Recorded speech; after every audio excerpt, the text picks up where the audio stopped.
Como assim? Achei que pi era 3,1, 4, 1, 5, 2, 6, 5, 3, 5, 8.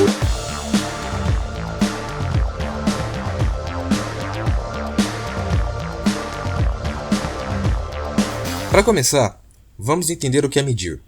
Por mais que esse seja um processo simples e cotidiano, normalmente não paramos para pensar o que realmente significa medir algo. Na verdade, quando desejamos realizar esse processo, nós queremos conhecer alguma propriedade de certo elemento da natureza. E, para isso, desejamos associá-lo ao número k, já que isso facilita a compreensão. Para fazer essa associação, estabelecemos um padrão, que possui uma certa quantidade daquela propriedade, atribuindo a ele um nome, símbolo e o valor 1.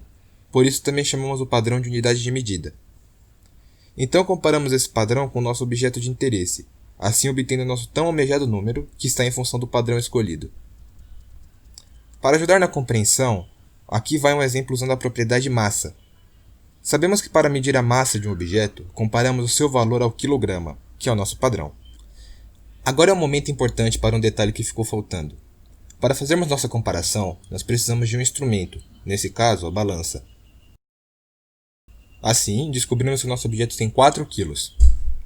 Note que podemos trocar a massa por qualquer outra propriedade, e é por esse motivo que eu apresentei a generalização do processo agora há pouco antes de apagar a lousa. Bom, da mesma forma que o grau, o radiano é uma maneira de se medir um ângulo. Vamos entender isso melhor. Primeiro preciso que você aceite que podemos associar um arco de circunferência de raio R ao seu ângulo central, que é limitado pelas mesmas retas que o arco e compartilha com ele o mesmo vértice O. Agora voltemos para aquela estrutura que eu construí na parte de medição, dessa vez tendo o ângulo como propriedade a ser medida. Como padrão, nós temos o raio da circunferência da qual tiramos esse arco. Dessa forma, usamos o comprimento desse raio para medir o arco e, consequentemente, o ângulo. Com base nisso, definimos um radiano como o arco que possui o mesmo comprimento que seu raio, sendo essa medida associada ao ângulo.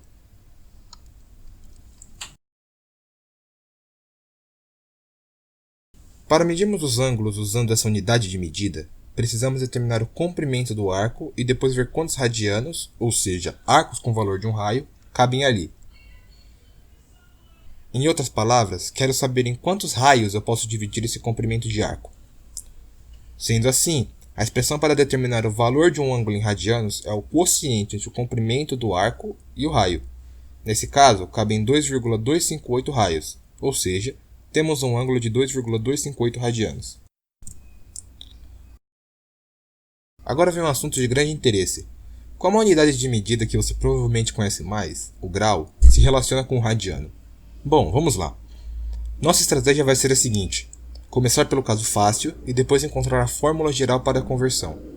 O melhor caso é o ângulo de 360 graus, pois temos a fórmula que determina o comprimento do arco, que nesse caso equivale ao da própria circunferência, o famoso 2π raio. Substituindo esse valor na nossa fórmula, descobrimos que uma volta completa possui 2π radianos, ou seja, cabem aproximadamente 6,28 raios nesse arco. Tendo esses dois valores em mão, e sabendo que estamos falando do mesmo ângulo gama, podemos afirmar que 2π em radianos equivale a 360 graus. Dividindo os dois lados da igualdade por 2, temos a demonstração da equação da thumb do vídeo. Π radianos equivale a 180 graus. Agora, para obtermos a nossa função de conversão, usaremos o conceito de proporção, o pilar para a construção do teorema fundamental da química, a regra de 3. Quero que você pense comigo. Sempre que estivermos medindo o mesmo ângulo, o valor em radianos será equivalente ao valor em graus. Isso porque, mesmo que os dois valores sejam diferentes, pelo fato de termos dois padrões diferentes, eles medem o mesmo elemento. Portanto, sempre que dividirmos a medida em radianos pela medida em graus, ou vice-versa, teremos a razão 1, pois elas são equivalentes. Isso permite a construção da seguinte proporção. Dessa maneira, obtemos essa função, onde o x representa qualquer valor de ângulo em graus. Caso você não seja muito fã de fórmulas, basta repetir esse processo, substituindo x pelo ângulo em graus desejado. E é claro que podemos usar esse raciocínio para passar de radiano para grau também. Antes de terminarmos, gostaria de fazer uma pequena análise da fórmula do radiano que eu apresentei a vocês. Ela mostrará as vantagens do seu uso. Perceba que ela é capaz de demonstrar o porquê do valor de um ângulo não mudar junto com o tamanho do arco.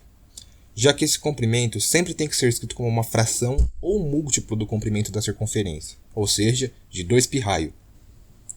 Dessa forma, os raios se cancelam e temos um valor numérico para o ângulo, que não depende de r. Para finalizar, note que fazendo uma pequena alteração nessa fórmula, nós temos como determinar o comprimento do arco com base no ângulo e no raio. Uma igualdade muito útil que é capaz de nos levar a uma equação importante do movimento circular uniforme. E isso só é válido quando usamos o ângulo em radiano. Nesse tipo de movimento, a trajetória do corpo é um círculo, então o próprio arco é o ΔS. Por isso, ao dividir os dois lados da equação pelo tempo, temos que v é igual a ω/r, onde v é a velocidade linear e ω é a angular. Muito obrigado pela sua atenção. Para qualquer dúvida, correção ou sugestão de tema, use os comentários. E confira a descrição para possíveis atualizações, hein? Aqui vai a lição de casa de hoje. Esses termos são muito relacionados ao tema do vídeo. Dá uma pesquisadinha neles para você se aprofundar no assunto, tá bom? Agora eu tenho que ir porque a outra turma já está me esperando. Até a próxima aula!